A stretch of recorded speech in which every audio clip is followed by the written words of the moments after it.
जय हिंद दोस्तों, कैसे हैं आप सब। तो आशा करते हैं कि आप सब अच्छे होंगे। और आज हम लोग देखेंगे बिहार फायरमैन का प्रैक्टिस सेट 15 देखेंगे।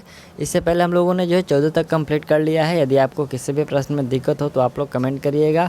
और इसमें हम लोग का जो है 5 से 6 सेट बचा हुआ है, तो हम लोग उसको भी कंप्लीट कर लेंगे। और आपका एग्जाम में भी आपको 10 से 12 दिन बचा हुआ है, तो आप लोग सारा सेट प्रैक्टिस लगाते रहिएगा और मास्टर वीडियो भी आप लोग देखते रहिएगा। चलिए हम लोग इसको शुरू करते हैं। और इसका जो PDF है आपको टेलीग्राम पर डाल दिया गया है, तो यदि आप लोग टेलीग्राम ज्वाइन नहीं किए हैं तो वीडियो के डिस्क्रिप्शन में टेलीग्राम का लिंक है, वहाँ से आप लोग ज्वाइन हो जाइए। ठीक, यहाँ से हम लोग का मॉडल प्रैक्टिस सेट 15 है। चलिए हम लोग इसको शुरू करते हैं। यहाँ है आपका पहला जो प्रश्न है कि जिस स्वर के उच्चारण में 2 मात्राएं लगती है उसे कहते हैं। देखिए, जिस स्वर के उच्चारण में 2 मात्राएं लगती है उसको क्या कहते हैं? उसको यहाँ पर गुरु स्वर कहते हैं। ठीक, चलिए दूसरा प्रश्न हम लोग का है कि घंटी बजी है कोई आया है, पंक्ति में कौन सा सर्वनाम है? तो देखिए, घंटी बजी है कोई आया है, इसमें जो आपका सर्वनाम का प्रयोग किया गया है, इसमें अनिश्चयवाचक सर्वनाम का प्रयोग किया गया है। ठीक, चलिए अगला प्रश्न हम लोग का है कि किस क्रम में अधिकारण कारक का उदाहरण नहीं है? देखिए यहाँ पर अधिकारण कारक का उदाहरण इसमें से किस में नहीं है,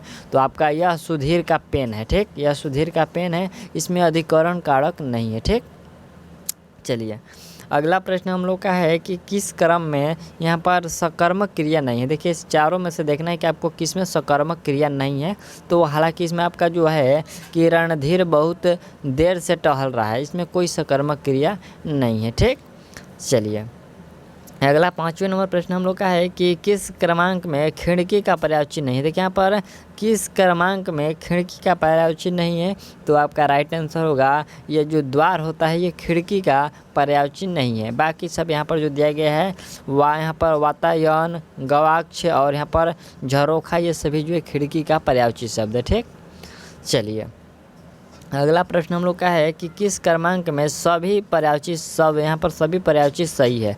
जैसे कि धेनु, घर, महिरी, मंदिर, बही, घर और रुधिर, रक्त, लहू। यहाँ पर देखिए ऑप्शन सी वाला जो है ये खून का ही तीनों रूप है, जैसे कि रुधिर, रक्त, लहू, ये सभी खून का ही तो है। तो यहाँ पर आपका जो ऑप्शन सी वाला ये तीनों जो पर्यायवाची है ये बिल्कुल एक समान है। ठीक, चलिए अगला प्रश्न है कि किस क्रमांक में सभी शब्द यहाँ पर तत्सम नहीं है? देखिए यहाँ पर तत्सम सभी शब्द किस में नहीं है, तो आपका राइट आंसर होगा कौन सा? ये जो सिर और शिखा और शक्कर और शिक्षा है, ये आपका जो है चारों जो शब्द है ये तत्सम नहीं है। ठीक, चलिए अगला प्रश्न हम लोग का 8 नंबर है कि किस क्रम में तद्भव शब्द नहीं है? देखिए इसमें कौन सा तद्भव नहीं है, तो आपका राइट आंसर होगा ये जो चवर्ण है ये तद्भव शब्द नहीं है। ठीक, चलिए अगला प्रश्न हम लोग का यहाँ से अंग्रेजी का शुरू होता है। यहाँ से देख लीजिए, प्रश्न है कि वन द यहाँ पर basis of the given sentence pick out the correct sentence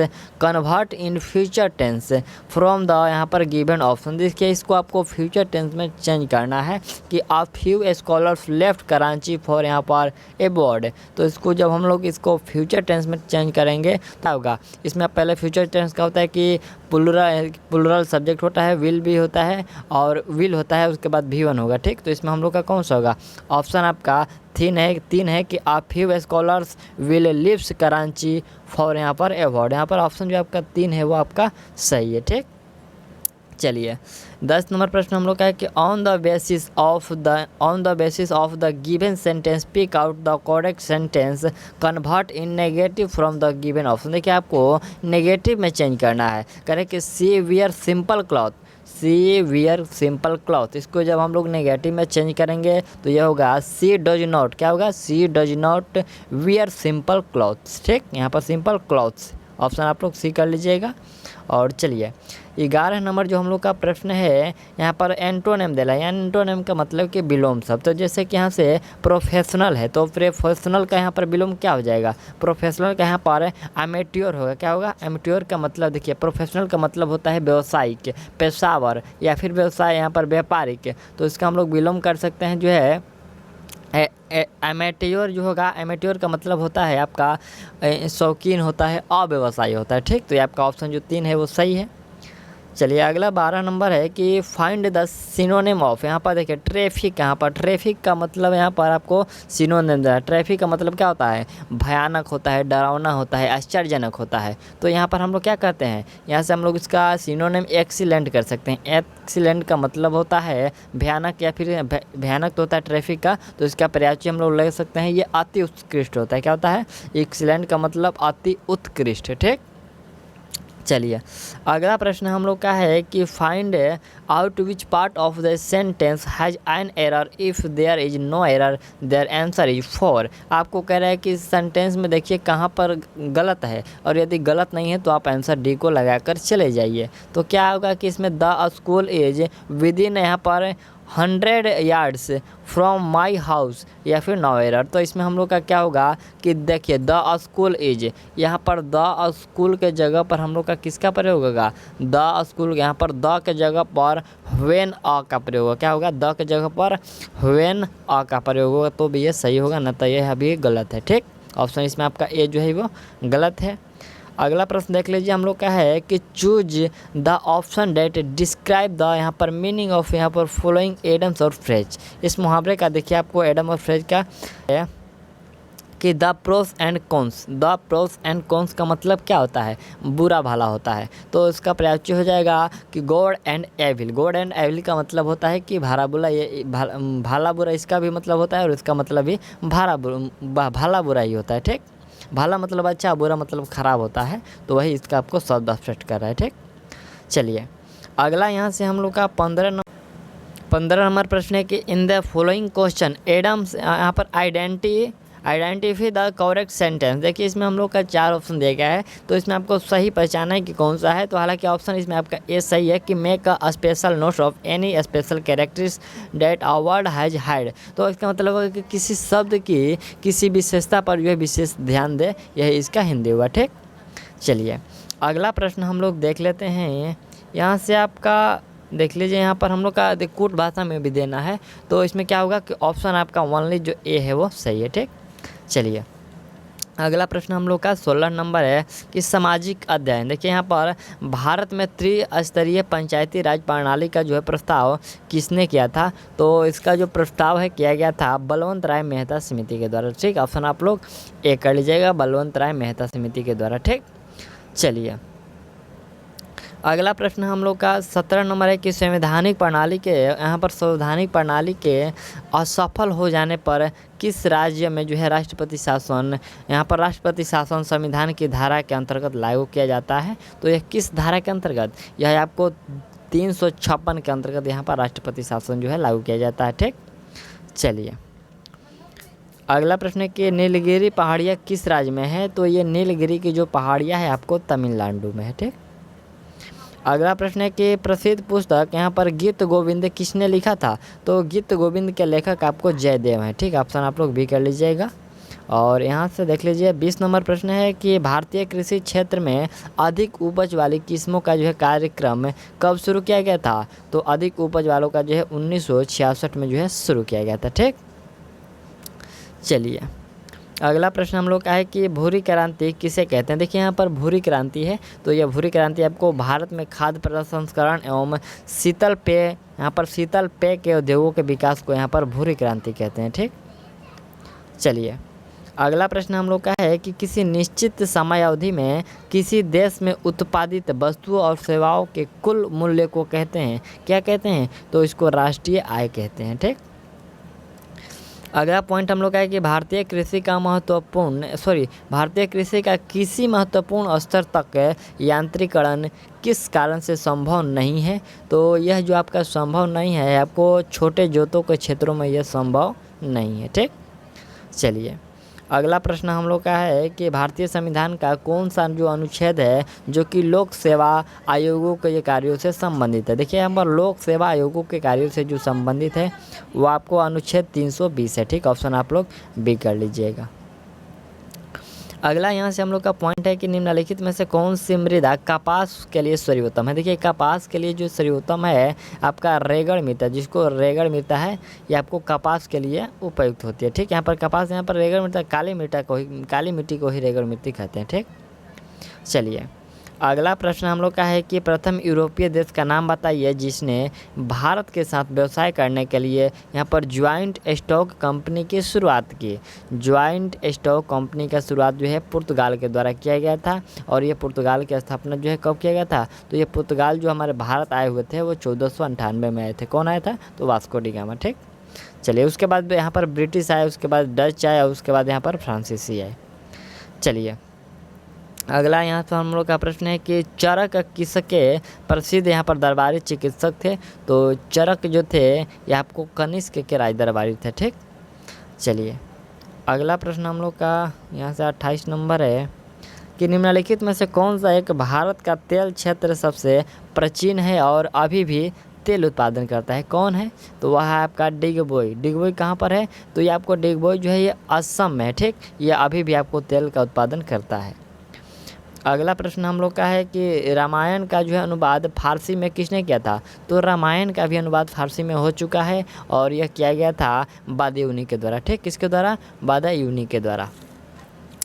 अगला प्रश्न हम लोग देखते हैं कि निम्न में से कौन सा भारत के पूर्वी तट का एक मुख्य यहाँ पर बंदरगाह है, मिट गया है, बंदरगाह यानी कि पतन है। कौन सा है, तो पूर्वी तट का आपको यहाँ से विशाखापत्तनम हो जाएगा। ठीक, चलिए अगला प्रश्न हम लोग का है कि भारत में चौरी चौरा की घटना किस वायसराय के शासन का, यहाँ पर किस वायसराय के कार्यकाल में घटी थी। ठीक, तो ये जो चौरा चौरी है आपको कब घटा था, आपको पहले ध्यान देना है, तो यह आपको घटा था 5 फरवरी 1922 को, और यह जो है लॉर्ड रीडिंग, ठीक है, आपको देखना है कि लॉर्ड ये रीडिंग के शासनकाल में घटा था, और उसका जो शासनकाल था 1921 से लेकर 1926 के दौरान था। ठीक, इसी में आपको 1922 आया, तो ये चौरा चौरी कांड घटा था।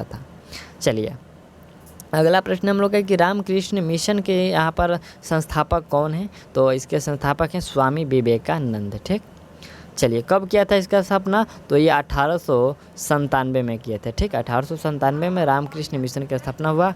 और अगला जो पॉइंट है कि ऑल इंडिया मुस्लिम लीग की स्थापना किसने की, तो ऑल इंडिया मुस्लिम लीग की जो स्थापना किया गया था वह आग खां के द्वारा किया गया था। ठीक, ऑप्शन आप लोग सी कर लीजिएगा, आग खां।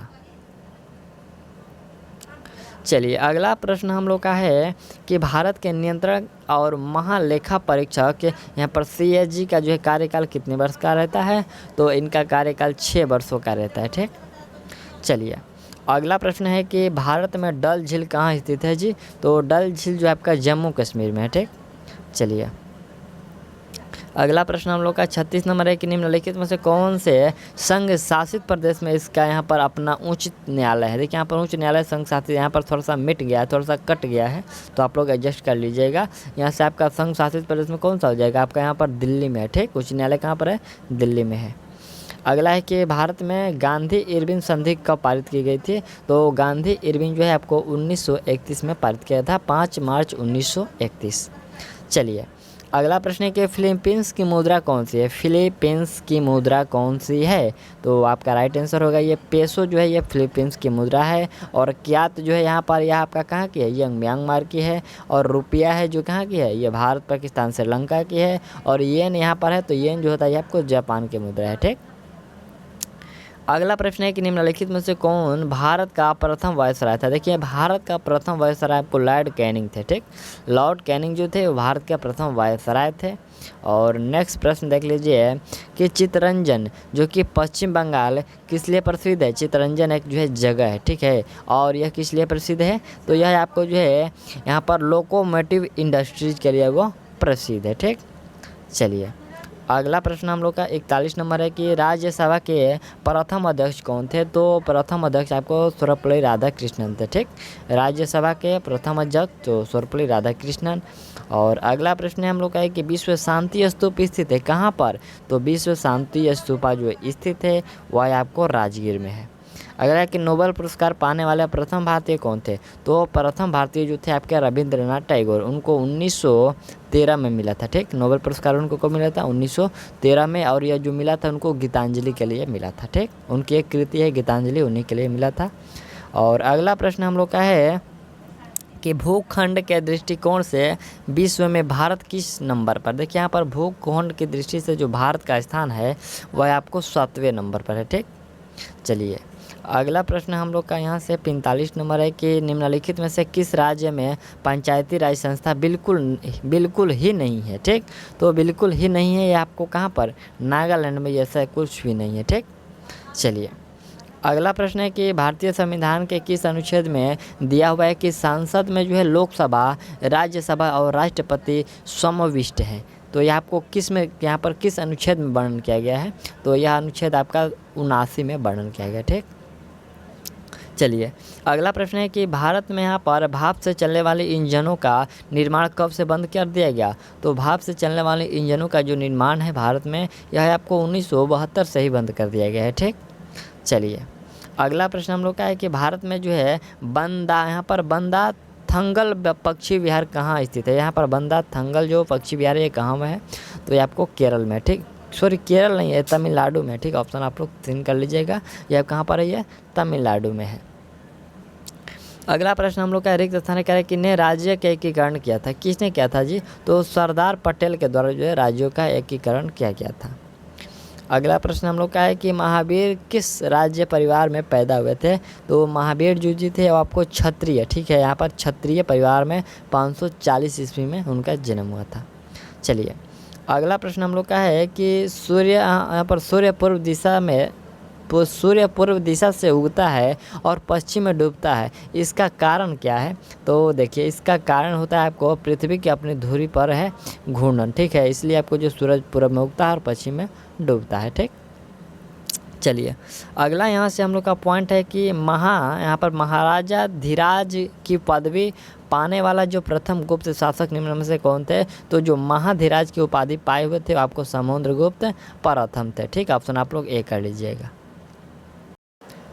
अगला यहाँ से हम लोग का 53 नंबर प्रश्न है कि भारत में सबसे बड़ा यहाँ पर प्राकृतिक बंदरगाह कौन सा है। तो सबसे बड़ा जो प्राकृतिक बंदरगाह आपको मुंबई है। ठीक, चलिए अगला प्रश्न है कि किस दिन पृथ्वी सूर्य से सर्वाधिक दूरी पर यहाँ पर होती है, यानी कि एपीहिलियन यहाँ पर जो है सर्वाधिक दूरी पर होती है। तो कब होता है, आपको 23 सितंबर को होता है। ठीक, आपको राइट आंसर 23 सितंबर का लेना है। चलिए अगला यहाँ से हम लोग का प्रश्न है कि अंडमान एवं निकोबार की जो है न्यायिक राजधानी कौन सी है। तो न्यायिक राजधानी की बात करें तो आपका कोलकाता है। ठीक है, यहाँ पर अंडमान एवं निकोबार की न्यायिक राजधानी तो आपका कौन सा है, वो कोलकाता है। चलिए अगला प्रश्न है कि बिहार की प्रथम सीमा व क्षेत्र बिहार को कब प्राप्त हुआ। देखें बिहार की वर्तमान है, पर बिहार की वर्तमान सीमा व क्षेत्र बिहार को कब प्राप्त हुआ था। तो यह प्राप्त हुआ था आपको 15 नवंबर 2000 को। ठीक, चलिए अगला यहाँ से हम लोग का प्रश्न है 57 नंबर है कि भारत भ्रमण पर आए हेनसोंग ने किस नगर का जो है विस्तृत विवरण अपने यात्रा वृत्तांत में किया है।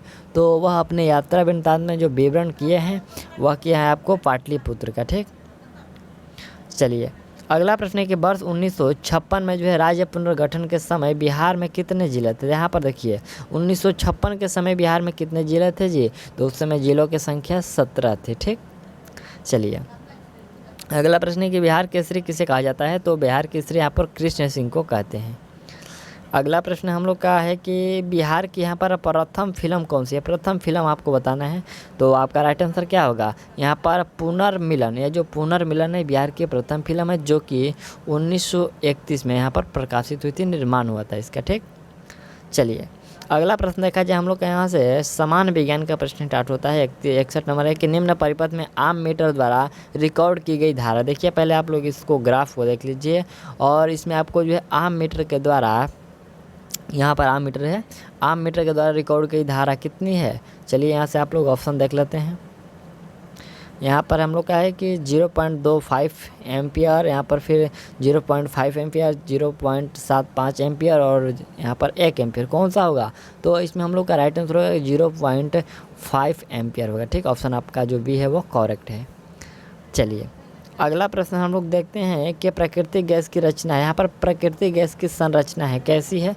तो प्राकृतिक गैस जो होता है इथेन, प्रोपेन, ब्यूटेन और नाइट्रोजन, ये सभी का जो है मिश्रण होता है। ठीक, या प्राकृतिक गैस। अगला प्रश्न है कि एक प्रिज्म से गुजरने वाली प्रकाश की किरणों कितनी बार मुड़ती है। तो प्रकाश की किरण जो प्रिज्म से जब गुजरती है तो वह लगभग आपको 2 बार मुड़ती है। कितनी बार, 2 बार मुड़ती है। चलिए अगला प्रश्न है कि 5 किलोग्राम के राइफल से यहाँ पर 50 ग्राम की बुलेट 108 किलोमीटर प्रति घंटा की गति से छोड़ा जाता है, तो राइफल का यहाँ पर प्रतिक्षेपण वेग क्या होगा? तो राइफल का यहाँ पर आपको प्रतिक्षेपण वेग ज्ञात करना है और क्या होगा? तो आपका राइट आंसर हो जाएगा यहाँ पर कौन सा?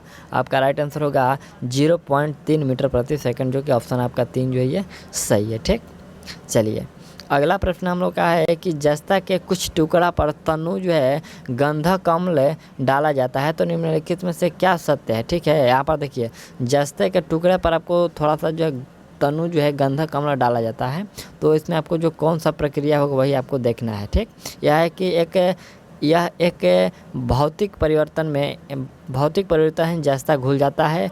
यह एक रासायनिक परिवर्तन है एवं जस्ता घुल जाता है। यह एक रासायनिक परिवर्तन है, जस्ता घुलता है एवं हाइड्रोजन गैस निकलता है, और इनमें से कोई नहीं। कौन सा सही है आपका?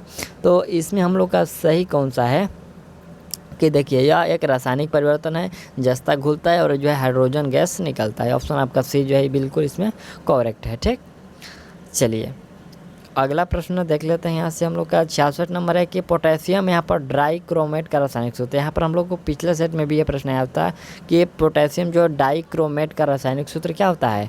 इसका रासायनिक सूत्र होता है K2Cr2 और O7 होता है। ठीक, ऑप्शन आप लोग ए जो है राइट कर लीजिएगा। ठीक, चलिए अगला प्रश्न है कि निम्न अभिक्रिया में यहाँ पर अवकरक है। अवकरक कौन सा है जी? तो इसमें अवकरक का जो प्रयोग हो, देखिए यहाँ पर पहले ये रासायनिक अभिकरण को देख लीजिए, और यहाँ पर क्या हो रहा है कि इसमें अवकरक का प्रयोग हो रहा है यहाँ पर CO का। ठीक, अवकरक क्या हो रहा है? ये जो CO है ये अवकरक का काम कर रहा है। ठीक, चलिए 68 नंबर प्रश्न देखा जाए, ये आपका मैथ का प्रश्न है और इसका राइट आंसर क्या होगा? यहाँ पर देखिए यहाँ पर गुणांकफल √5 हो तो बहुपद ज्ञात करना है, तो k into x square plus √5 यानी कि ऑप्शन ए वाला यहाँ पर बहुपद आपका सही है। ठीक, यहाँ पर देखिए हर एक सेट में ही जो 68 नंबर प्रश्न आपका दिया गया है, तो यह प्रत्येक सेट में आपको एक मैथ का प्रश्न डाल दिया गया है बीच में, क्योंकि यहाँ पर हम लोग का जो 90 नंबर से 91 नंबर से मैथ का प्रश्न स्टार्ट होता है, लेकिन यहाँ पर एक 68 नंबर जो है फिक्स है कि आपका इसमें इस सेट में मैथ का डाला ही गया है। ठीक, चलिए अगला प्रश्न हम लोग का 69 नंबर है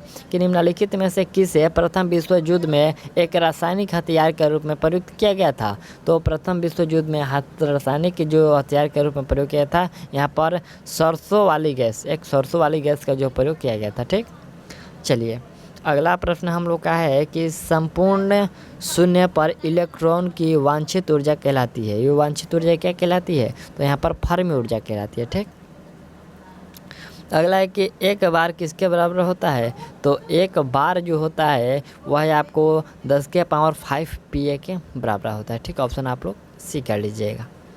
चलिए अगला यहाँ से हम लोग का 72 नंबर है कि सापेक्ष गुरुत्व निम्न में किसका अनुपात है? तो ये जो सापेक्ष गुरुत्व होता है आपको पदार्थ के घनत्व और जस्ता का घनत्व का अनुपात होता है। ठीक, चलिए अगला प्रश्न हम लोग का 73 नंबर है कि एक दाब मापी को एक यहाँ पर बेलजार में रखा गया है, तो उस बेलजार में वायु धीरे धीरे निकलने पर क्या होता है? तो वायु धीरे धीरे निकलने पर जो आपका पारे का स्तर बढ़ने लगता है। क्या होता है? पारे का स्तर बढ़ने लगता है। अगला प्रश्न हम लोग का कि स्टील रबर से अधिक प्रत्यास्थ है क्योंकि देखिए जो स्टील होता है वह रबर से अधिक प्रत्यास्थ का मतलब कि कठोर होता है। तो यहाँ पर क्या है, यहाँ पर इसका कारण क्या है? तो इसका कारण है कि स्टील जो है सरलता से जो है यहाँ पर विरूपित हो जाता है, इसलिए आपको अधिक वह प्रत्यास्थ है। ठीक, चलिए अगला 75 नंबर को हम लोग का है कि बिलोड द्वारा हिलाया गया द्रव किसके कारण स्थिर हो जाता है? देखिए यहाँ पर बिलोड द्वारा हिलाया गया जो द्रव है वह किसके द्वारा, यहाँ पर बिलोडन है। ठीक है, बिलोडन द्वारा हिलाया गया जो द्रव है किसके द्वारा स्थिर हो जाता है? तो आपका राइट आंसर होता है यह जो स्थिर होता है आपको श्यानता के कारण। ठीक, चलिए अगला प्रश्न हम लोग का 76 नंबर है कि जब किसी पिंड को द्रव्य में डुबाया जाता है तो उस पर कौन सा बल जो है कार्य करता है? यहाँ पर कार्यरत हो जाता है, तो उस पर जो बल आपका कार्यरत होता है उस पर शायद उत्प्लावन बल होता है, नहीं प्लावन है। चलिए ऑप्शन देख लेते हैं। यहाँ पर पूछा है कौन सा बल जो है कार्यरत होता है, तो इसमें देखिए आपका जो उपेक्ष बल और यहाँ पर जो भार दोनों जो है स्थापित होता है। ठीक, चलिए अगला प्रश्न हम लोग का है कि एक वस्तु का द्रव्यमान यहाँ पर भौतिक तुलना से मापने पर एक स्थिर लिफ्ट में m पाया गया है। यदि वही लिफ्ट a के त्वरण से यहाँ पर ऊपर जाने लगे तो उस वस्तु के द्रव्यमान का माप कितना होगा। तो देखिए यहाँ पर ऊपर जाने लगेगा तो उस वस्तु का माप क्या होगा, उस वस्तु का माप क्या होगा कि m हो जाएगा। ठीक, ऑप्शन आप लोग सही कर लीजिएगा। चलिए अगला प्रश्न हम लोग का है कि यहाँ पर आवधिक सारणी में, यहाँ पर आवर्त सारणी होता है, आवर्त सारणी में निम्नलिखित में से यहाँ पर कौन सी धातु सबसे भारी है। तो सबसे भारी धातु आपका कौन सा होता है, ओस्मियम होता है। ठीक है, यहाँ पर सबसे भारी धातु ओस्मियम कर लीजिएगा। ठीक, अगला यहाँ से हम लोग का प्रश्न है कि किस न्यूक्लियर कण में कोई द्रव्यमान और कोई आवेश नहीं होता किंतु प्रचक्रण होता है। तो किस में, यहाँ पर जो है आपका न्यूट्रॉनों में सिर्फ प्रचक्रण होता है। ठीक, चलिए अगला प्रश्न है कि एक आवर्त में Li और F आयनन विभव है। Li और F जो आयनन विभव है तो यह कैसा है, यह आपको का अनुमान नहीं लगाया जा सकता, यह इस विभव का जो है अनुमान नहीं लगाया जा सकता। चलिए अगला प्रश्न हम लोग का कि औद्योगिक क्रांति के फलस्वरूप यह हुआ था, क्या हुआ था जी। तो औद्योगिक क्रांति के फलस्वरूप यहाँ पर प्रदूषण में बढ़ोतरी हुआ था। ठीक, प्रदूषण में क्या होता है कि बढ़ोतरी होता है औद्योगिक क्रांति के फलस्वरूप। चलिए अगला यहाँ से हम लोग 82 नंबर के किसी कंप्यूटर के प्रोग्रामन में यहाँ पर बच्चों द्वारा प्रयुक्त भाषा कौन सी होती है। तो बच्चों द्वारा जो प्रयुक्त भाषा होती है वो आपका लोगो होता है। क्या होता है, लोगो। ऑप्शन आप लोग ए जो है राइट कर लीजिएगा। चलिए अगला यहाँ से हम लोग का प्रश्न है कि किसी तुल्यांकी उपग्रह की पृथ्वी की सतह से जो ऊंचाई लगभग कितनी होती है। तो पृथ्वी की सतह से जो ऊंचाई होता है लगभग में आपको 36,000 किलोमीटर होता है। ठीक, चलिए अगला यहाँ से हम लोग का 84 नंबर जो प्रश्न है, प्रश्न कह रहा है कि जब हम भूमध्य रेखा से उत्तरी यहाँ पर उत्तर ध्रुव की ओर जाते हैं तो जी यहाँ पर गुरुत्वाकर्षण त्वरण कैसा होता है। तो इसमें जो जी का मान होता है वो बढ़ता है। ठीक, आपको याद रखना है कि जब हम भूमध्य रेखा से उत्तरी ध्रुव की ओर जाते हैं तो ये क्या होता है कि जो जी का मान वो बढ़ता है। ठीक, चलिए अगला है कि ध्वनि का जो है त्वरण किस पर निर्भर करता है। तो ध्वनि का त्वरण जो है आवृत्ति पर जो है निर्भर करता है। अगला प्रश्न हम लोग का है कि यहाँ पर प्रत्यक्ष संपर्क किए बिना दूर से किसी वस्तु के बारे में सूचना एकत्र करने की तकनीकों को कहा जाता है, क्या कहते हैं। तो उस तकनीकों को सुदूर संवेदन या फिर सेंसिंग कहते हैं। ठीक, चलिए अगला प्रश्न हम लोग का है कि ENT डॉक्टरों द्वारा प्रयोग किए जाने वाला जो है हेड मिरर किस प्रकार का होता है। तो वह हेड मिरर जो होता है वो अवतल का होता है। ठीक, अगला प्रश्न हम लोग का है कि प्रकाश वोल्टीय सेल के प्रयोग से यहाँ पर सौर ऊर्जा का जो रूपांतरण करने से निम्नलिखित में से किसका उत्पन्न होता है। तो यहाँ पर उत्पादन होता है, पूछा गया किसका उत्पादन होता है। तो आपका राइट आंसर होगा इसमें आपका विद्युत ऊर्जा का जो है उत्पादन होता है। अगला प्रश्न है कि कांच को नीला रंग निम्नलिखित में से कौन प्रदान करता है। तो कांच का जो नीला रंग है आपको कोबाल्ट ऑक्साइड के द्वारा प्रदान किया जाता है। चलिए अगला यहाँ से हम लोग का 90 नंबर प्रश्न है कि दांत और हड्डियाँ किससे मजबूत और यहाँ पर दृढ़ता प्राप्त करते हैं। देखिए यहाँ पर जो दांत और हड्डियाँ होता है किससे मजबूत होते हैं। तो यह मजबूत होता है आपको कैल्शियम के कारण। ठीक, आप लोग ए जो है राइट कर लीजिएगा। ठीक, चलिए अगला यहाँ से हम लोग का 90 नंबर कंप्लीट हो गया और 91 नंबर से जो आपका मैथ का है तो आप लोग मैथ को देख लीजिएगा। ये आपको प्रश्न स्पष्ट रूप से दिखाई दे रहे हैं, आप लोग इसको सॉल्व कर लीजिएगा। और इसका देखिए 91 का जो राइट आंसर आपको 4 हो जाएगा। ठीक, चलिए यहाँ से आपका 92 नंबर है तो पहले प्रश्न को देख लीजिए और यहाँ से यहीं पर आपको आंसर है। तो यहाँ से आपका 92 नंबर का राइट आंसर आप लोग 4 कर लीजिएगा। ठीक, यहाँ पर कह रहा है कि त्रिभुज PQR के क्षेत्रफल का 1/8 होगा। ठीक, चलिए यहाँ से आपका 93 नंबर जो प्रश्न है तो 93 का राइट आंसर आपका यहाँ से होगा ऑप्शन 2 जो है राइट है। ठीक, चलिए 94 नंबर प्रश्न देख लीजिए और 94 का जो आपका राइट आंसर होगा वह आपका 6:7 होगा। और फिर आपका यहाँ से 95 नंबर है, प्रश्न देख लीजिए और 95 का जो राइट आंसर होगा यहाँ से आपका 95 का राइट आंसर आप लोग यहाँ से कर लीजिएगा 5280। ठीक, यानी कि 5280। और अगला प्रश्न देख लीजिए यहाँ से 96 नंबर है तो 96 का राइट आंसर क्या होगा। 96 का राइट आंसर आपको यहाँ से 21.25 लीटर। ठीक, चलिए अगला प्रश्न हम लोग का 97 नंबर है। तो 97 का राइट आंसर आपको 15:17 हो जाएगा। इसमें पूछा गया कि स्वर्ण एवं ताम्र का जो अनुपात है मिश्र धातु सी में अंतर क्या, यहाँ पर सी में क्या होगा, तो 15:17। और 98 नंबर है, 98 नंबर का क्या होगा, 98 का ऑप्शन आपको 7 हो जाएगा। कितना हो जाएगा, ऑप्शन जो है 3 हो जाएगा, यानी कि जो कि 7 है। अगला 99 नंबर प्रश्न देख लीजिए। 99 के यहाँ पर क्या कह रहा है, तो 99 का आपका राइट आंसर जो होगा वह 30% होगा। पूछा गया कि बचत के यहाँ पर प्रतिशत बचत में, तो 30%। और ये 100 नंबर प्रश्न है, पहले आप लोग इसको देख लीजिए। और इसका राइट आंसर यहाँ से आपका 1/1/2 होगा। ठीक, ऑप्शन आपका 3 जो है सही है। तो इस तरह हम लोग का जो है 100 प्रश्न कंप्लीट हो गया और आज का हम लोग का ये सेवा समाप्त हो चुका। और आप लोग जो है इसका हम लोग का ये प्रैक्टिस सेट 15 था और जो आपका सेट 16 है आपको कल प्रोवाइड कर दी जाएगी और आपका मास्टर वीडियो शाम को मिल जाएगा।